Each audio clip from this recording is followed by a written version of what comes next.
You think hating family gatherings is rude, but for some people it has nothing to do with attitude, manners, or love.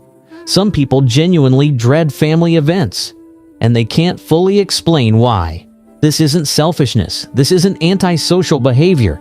This is psychology revealing something deeper about how the mind handles emotion, identity, and control.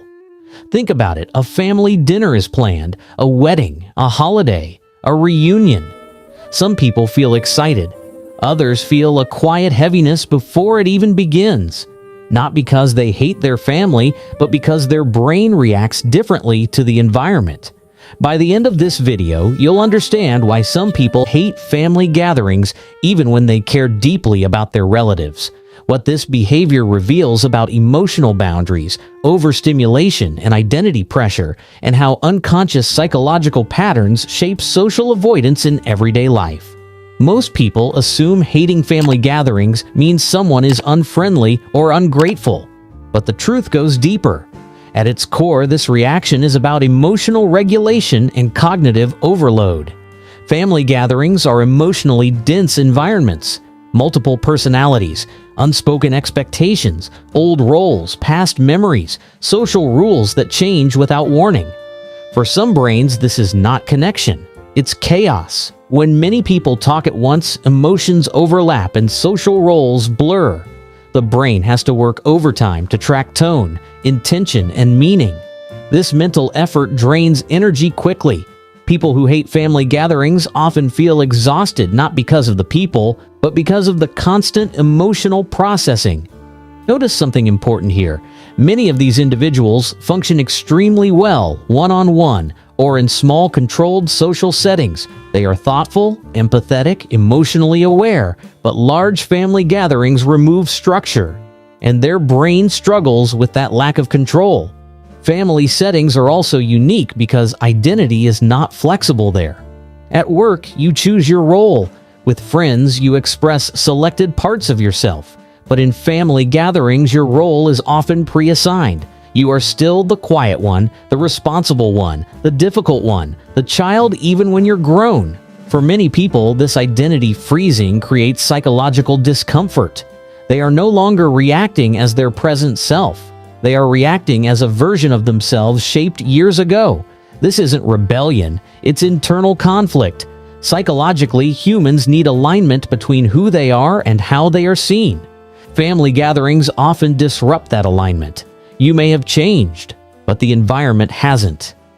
Ask yourself this: do you feel like you have to perform a version of yourself at family events? That question alone explains a lot. Another major factor is emotional history. Families carry long emotional memory. Old conflicts, unresolved tension, subtle judgments that never disappear. Even when nothing is openly said, the brain remembers. It anticipates discomfort. It prepares for emotional defense. People who hate family gatherings often have highly sensitive emotional memory. Their brains don't erase past stress easily. So before the gathering even begins, their nervous system is already activated. This is why dread appears days in advance. The body remembers before the mind explains. Control also plays a powerful role. Family gatherings often remove personal control. You can't leave easily. You can't choose the topic. You can't regulate the emotional pace. For individuals who value autonomy and emotional boundaries, this feels suffocating. Not because they reject family, but because their nervous system requires predictability to stay calm. Interestingly, many people who avoid family gatherings are excellent at managing their emotions in everyday life. They regulate well alone. They reflect deeply. They value inner stability.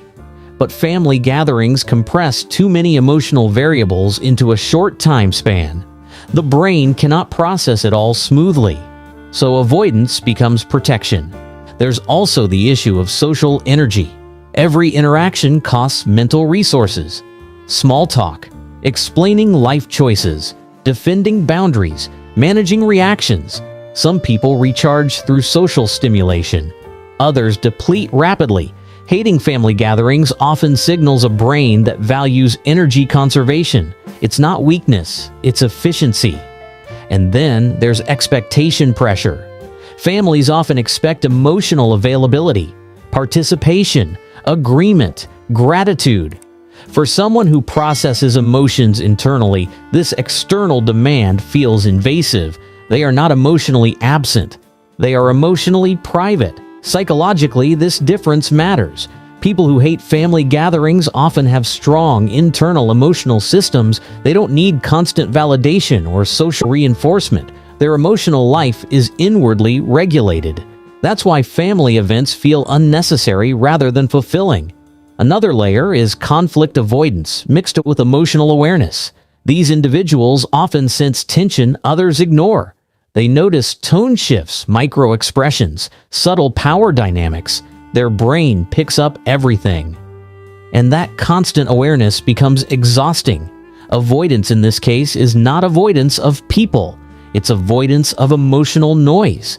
Cultural and generational expectations also intensify this reaction. In many families, boundaries are viewed as disrespect. Privacy is misunderstood as distance. Silence is seen as rejection. This creates a psychological trap. Attend and feel drained. Avoid and feel guilty. Over time, the brain associates family gatherings with emotional cost rather than emotional reward. Here's the realization most people miss. Hating family gatherings does not mean you lack love. It means your brain prioritizes emotional clarity, autonomy, and internal balance. Some people connect through closeness. Others connect through space. Both are valid psychological strategies. If you hate family gatherings, ask yourself, is it the people or the environment? Is it connection or emotional overload? Is it dislike or misalignment? The answers often reveal deeper patterns in your life. How you manage boundaries, how you protect energy, how you handle emotional responsibility.